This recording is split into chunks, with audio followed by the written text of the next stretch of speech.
Praise Lord, जय मसीह की सबको। मैं श्रृंखला कानपुर से फिर से परमेश्वर के मधुर और सामर्थी नाम में आप सभी को जय मसीह की बोलती हूँ।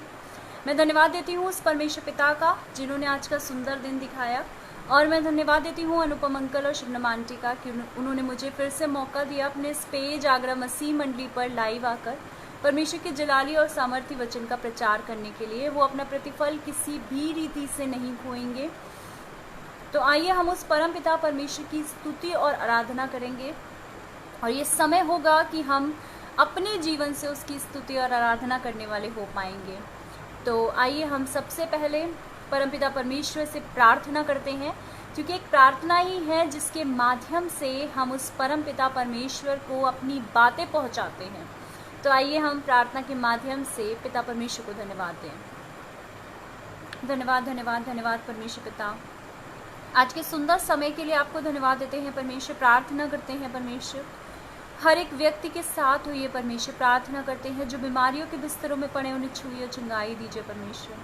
प्रार्थना करते हैं परमेश्वर हर एक व्यक्ति के लिए परमेश्वर जो किसी न किसी आत्मिक बंधनों में बंधे हुए हैं परमेश्वर, उन सब बंधनों को आपके नाम से तोड़ते हैं परमेश्वर। प्रार्थना करते हैं परमेश्वर हर एक चीज़ के लिए परमेश्वर जो आपने हमारी ज़िंदगियों में दी है परमेश्वर। प्रार्थना करते हैं परमेश्वर उन बच्चों के लिए जो तरह तरह के कॉम्पिटिटिव एग्ज़ाम्स की तैयारी कर रहे हैं, आप उन्हें उनमें सफल कराइए परमेश्वर। प्रार्थना करते हैं हर एक बात के लिए परमेश्वर। प्रार्थना करते हैं परमेश्वर कि आप हमारे बीच में उपस्थित हैं और हर एक जन से परमेश्वर आप बात करने वाले हो पाएंगे, ताकि हमारे जीवनों से आपकी स्तुति और आराधना होने वाली हो पाए परमेश्वर। मैं प्रार्थना करती हूँ परमेश्वर हमारे घर में जितने बुजुर्ग हैं परमेश्वर उनके साथ होइए, उनकी उम्र को और बढ़ाइए परमेश्वर। मैं प्रार्थना करती हूँ अनुपम अंकल और शिवनम आंटी की फैमिली के लिए परमेश्वर, उनकी फैमिली पर अपना अनुग्रह और आशीष का हाथ रखिए परमेश्वर। उनके घर में जितने भी लोग हैं परमेश्वर उन सबको ब्लेस करिए परमेश्वर। मैं प्रार्थना करती हूँ परमेश्वर हर एक व्यक्ति के साथ होइए परमेश्वर। जो भी दुआएं परमेश्वर हम लोग अपने दिलों में करते हैं, आप उनका हाँ और आमीन में आंसर दीजिए परमेश्वर। इस समय को आपके हाथों में सौंपते हैं, हमारी नहीं बल्कि आपकी इच्छा निरंतर हमारे जीवनों में पूरी होने वाली हो पाए। इस छोटी सी प्रार्थना को आपके प्यारे बेटे यीशु नासरी के नाम से मांगते हैं, सुनिए और ग्रहण कीजिए, आमीन। तो आइए हम एक गीत के माध्यम से उस परम पिता परमेश्वर की स्तुति और आराधना करेंगे, और वो गीत है तेरा लहू देता है हमको शिफा। तेरा लहू देता है हमको शिफा। तेरा लहू करता है पाप क्षमा।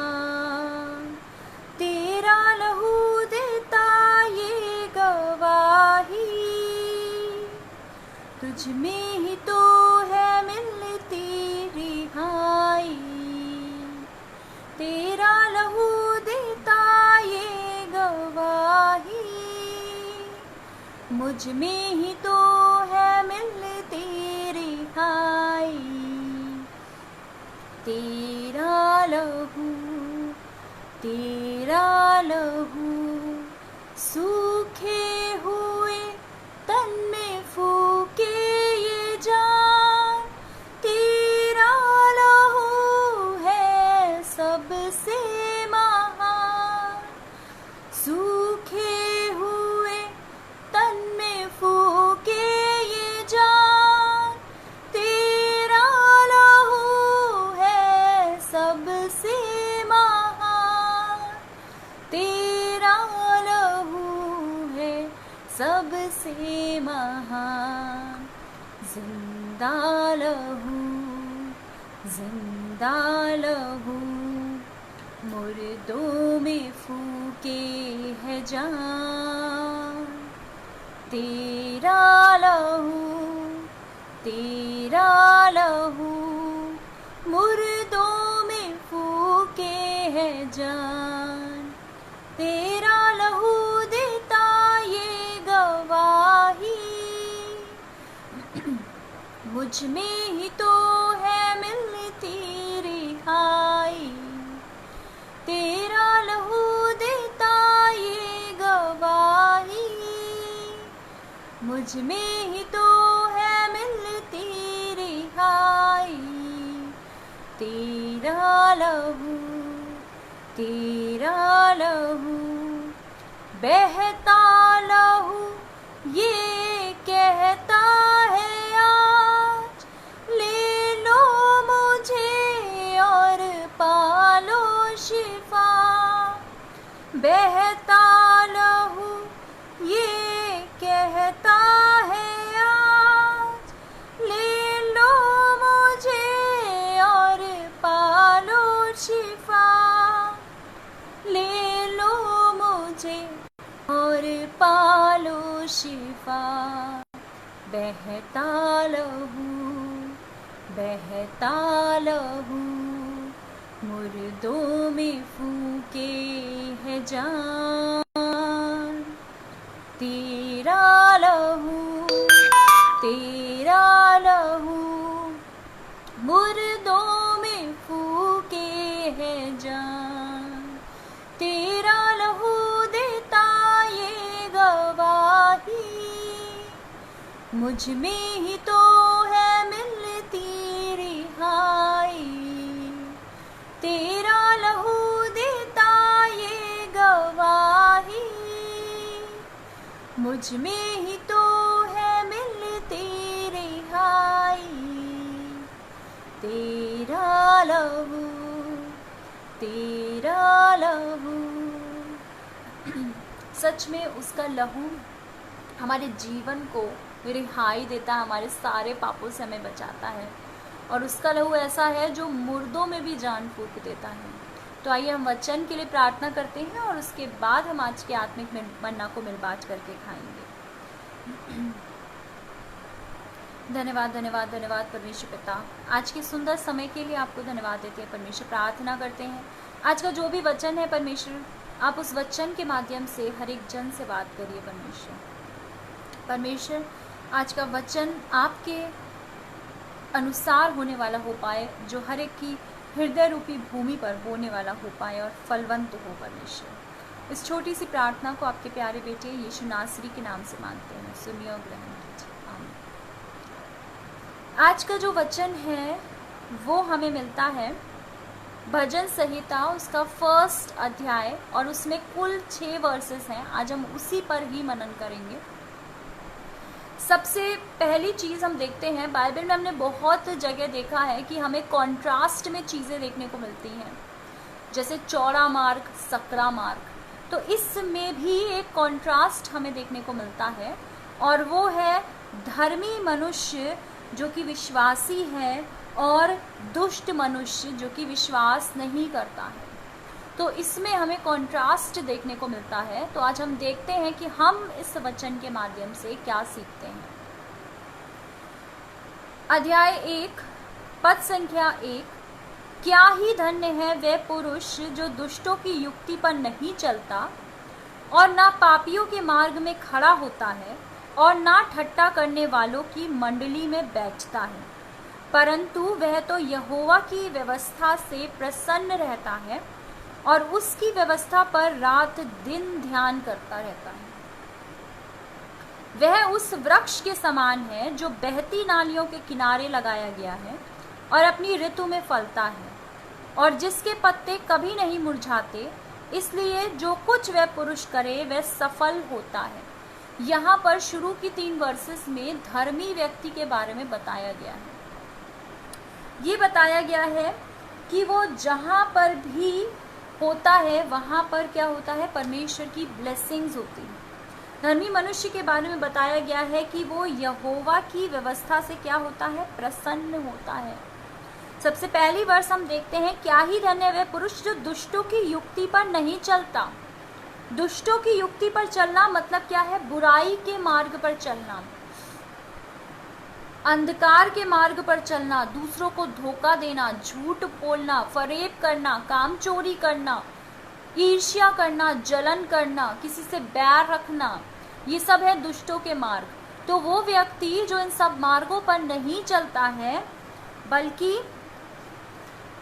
उन सब मार्गों पर नहीं चलता और ना पापियों के मार्ग में खड़ा होता है और ना ठट्टा करने वालों की मंडली पे बैठता है, और ना ही वो हंसी मजाक करने वाले, एक दूसरे का मजाक उड़ाने वाले लोगों की संगति करता है। वो क्या है? और यहोवा की व्यवस्था से प्रसन्न होता है। वो रात दिन परमेश्वर के वचन में लवलीन रहता है, परमेश्वर के वचन में मगन रहता है और उसकी व्यवस्था पर रात दिन क्या करता है? ध्यान देता है। से दाऊद एक चरवाहा था, उसके पास परमेश्वर का वचन नहीं था, लेकिन जैसे जैसे उसने परमेश्वर के वचन को जाना, उसने भेड़िए को भी मारा, उसने दाऊद ने गोलियत को भी मारा। वो वचन की सामर्थ्य थी। जब वो चरवाहा था, जब उसके पास वचन नहीं था, तब वो इतना सामर्थ्य नहीं था, लेकिन जब परमेश्वर का वचन उसके पास पहुंचा तो उसने क्या किया? उसने गोलियत को भी मारा और इतना शक्तिशाली हुआ कि उसने गोलियत को सिर्फ पत्थर से 5 पानी से पत्थर निकाले थे और गोफन से मारा था। ये है वचन की सामर्थ्य। जो धर्मी मनुष्य होता है वो क्या होता है?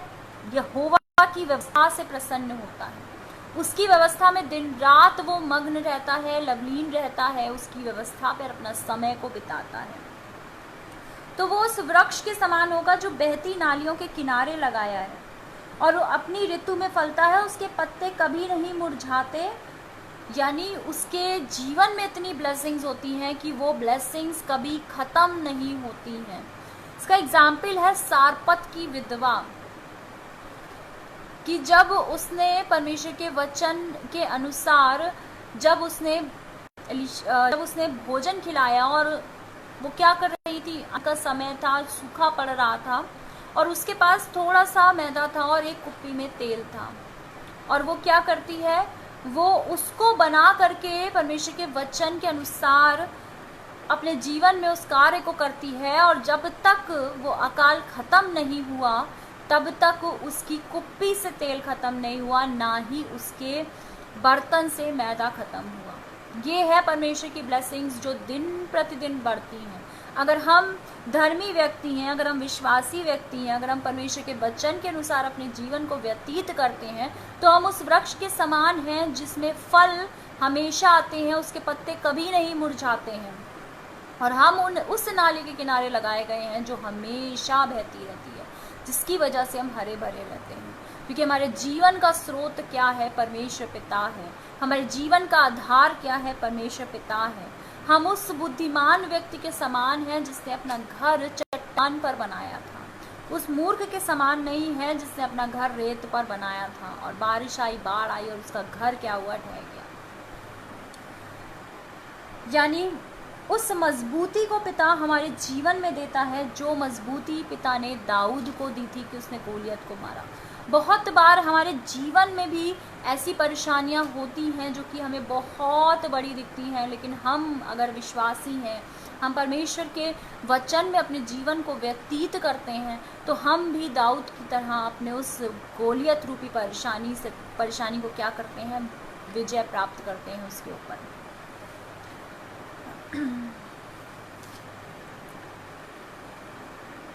जैसे यहोशू 1 उसकी 8 आयत में लिखा है, मूसा यहोशू से कहता है, व्यवस्था की पुस्तक पर रात दिन मनन करना, ना तो दाएं जाना और ना बाएं, और ऐसा करने से तू सफल होगा और प्रभावशाली होगा। यानी हमें परमेश्वर के वचन के अनुसार ही अपने जीवन को व्यतीत करना है, तो ऐसा करने से हम क्या होंगे? सफल होंगे हर कार्य में। अगर आपके कार्य असफल हो रहे हैं, कोई भी कार्य, तो इसका मतलब आप कहीं ना कहीं परमेश्वर के वचन में चूक गए हैं। इसके बाद हम देखते हैं दुष्ट व्यक्ति के लिए बताया गया है, दुष्ट लोग ऐसे नहीं होते, वे उस भूसी के समान होते हैं जो पवन से उड़ाई जाती है। इस कारण दुष्ट लोग अदालत में स्थिर ना रह सकेंगे और ना पापी धर्मियों की मंडली में ठहरेंगे, क्योंकि यहोवा धर्मियों का मार्ग जानता है, परंतु दुष्टों का मार्ग नाश हो जाएगा। Praise the Lord. यानी दुष्ट जो होते हैं वो बुराई के मार्ग पर चलते हैं, उनका जो मार्ग होता है वो बुराई का होता है, वो झूठ का मार्ग होता है, धोखे का मार्ग होता है। और जैसे यीशु ने कहा है, मैं मार्ग, सत्य और जीवन मैं ही हूँ। धर्मी यीशु के चाल चलन से ही चलता है, वचन के अनुसार ही चलता है, क्योंकि हम फॉलो करते हैं, हम यीशु को फॉलो करें। यीशु क्या है की ज्योति है, यीशु क्या है मार्ग है, यीशु क्या है सत्य है। अगर हम परमेश्वर के पुत्र यीशु मसीह को फॉलो करते हैं तो हम सत्य के मार्ग पर चल रहे हैं। और दुष्ट जन, इसे लिखा है नीति वचन 2 की 14-15 आयत में, दुष्ट जन ही की उलटफेर की बातों पर मगन रहते हैं और जिनकी चाल चलन टेढ़ी मेढ़ी और मार्ग बिगड़े हुए हैं। ये दुष्ट लोगों की जो चाल चलन होती है वो टेढ़ी मेढ़ी होती है और उनके मार्ग जो होते हैं वो टेढ़े मेढ़े बिखरे हुए होते हैं। जहां पर भी आप खड़े हैं या खड़े होते हैं, परमेश्वर निरंतर आपको देखता है। हम हर एक इंसान से अपनी बातें छुपा सकते हैं, हर एक इंसान से अपने किए हुए अपराधों को छुपा सकते हैं, लेकिन हम परमेश्वर से कुछ नहीं छुपा सकते, क्योंकि वो क्या है, वो हर जगह उपस्थित है। तो परमेश्वर ने कहा है ना कि अगर तुझे प्रार्थना करनी है तो अपनी कोठरी पर जा, अपने दरवाजे को बंद कर, एकांत में प्रार्थना कर। वो एकांत में सुनने वाला परमेश्वर है। अगर हम बीच चौराहे पर खड़े होकर प्रार्थना करते हैं, वो वहाँ पर भी हमारी प्रार्थनाएं सुनता है, क्योंकि वो हर जगह उपस्थित होता है। तो वैसे ही हम परमेश्वर से अपने किसी भी कार्य को छुपा नहीं सकते। तो हमें ये करना चाहिए कि हमें दुष्टों की मंडली में नहीं बैठना चाहिए, ना ठट्टा करने वालों के साथ रहना चाहिए, बल्कि अपने जीवन को फलवंत बनाना चाहिए। और हम फल कैसे ला सकते हैं अपने जीवन में, आत्मा के फल हम कैसे ला सकते हैं? जब हम परमेश्वर के वचन में बने रहेंगे, जब हम परमेश्वर की आज्ञाओं को मानेंगे, जब हम परमेश्वर को अपने जीवन का आधार बनाएंगे, जब हम उस अपने शरीर रूपी घर को जब हम परमेश्वर रूपी चट्टान पर बनाएंगे, तो हम फलवंत होंगे, आत्मा के फलों से हम भरपूरी से रहेंगे। इन्हीं इनक्रेजिंग वर्ड्स के साथ मैं आज का सेशन यहीं पर एंड करूंगी। आशा करती हूँ कि जो भी आज का वचन था वो आपके जीवन में ज़रूर काम करेगा। तो आइए हम अंतिम प्रार्थना करते हैं और उसके बाद फिर हम आज का सेशन यहीं पर एंड करेंगे। धन्यवाद धन्यवाद धन्यवाद परमेश्वर पिता, आज सुंदर समय के लिए आपको धन्यवाद देते हैं, प्रार्थना करते हैं परमेश्वर। हम अपनी प्रार्थना, विनती, निवेदन सब आपके सामने लाते हैं परमेश्वर, और मानते हैं कि आप उन्हें परमेश्वर सुनेंगे, हाँ और आमीन में आंसर देंगे। परमेश्वर मैं प्रार्थना करती हूँ, आज के समय को आपके हाथों में सौंपती हूँ। जो इस वचन को सुनते हैं उनको ब्लेसिंग से भरिए, और जो रिकॉर्डेड सेशंस को देखते हैं परमेश्वर, उनके जीवन को भी आप परमेश्वर ब्लेस करिए। परमेश्वर मैं प्रार्थना करती हूँ परमेश्वर अनुपम अंकल और शबनम आंटी के लिए, उनके घर को आप ब्लेसिंग से भरिए परमेश्वर, उनके जीवन को आप इस्तेमाल करिए परमेश्वर। मैं प्रार्थना करती हूँ परमेश्वर हर एक व्यक्ति के साथ होइए परमेश्वर, और परमेश्वर सबको आप परमेश्वर ब्लेसिंग से भरिए, सबकी आत्मिक उन्नति होने वाली हो पाए परमेश्वर। आगे आने वाले समय को आपके हाथों में सौंपते हैं, हमारी नहीं बल्कि आपकी इच्छा निरंतर हमारे जीवनों से पूरी होती रहे। इस छोटी सी प्रार्थना को आपके प्यारे बेटे यीशु नासरी के नाम से मांगते हैं, सुनिए और ग्रहण कीजिए, आमीन। प्रेज द लॉर्ड, जय मसीह की सबको।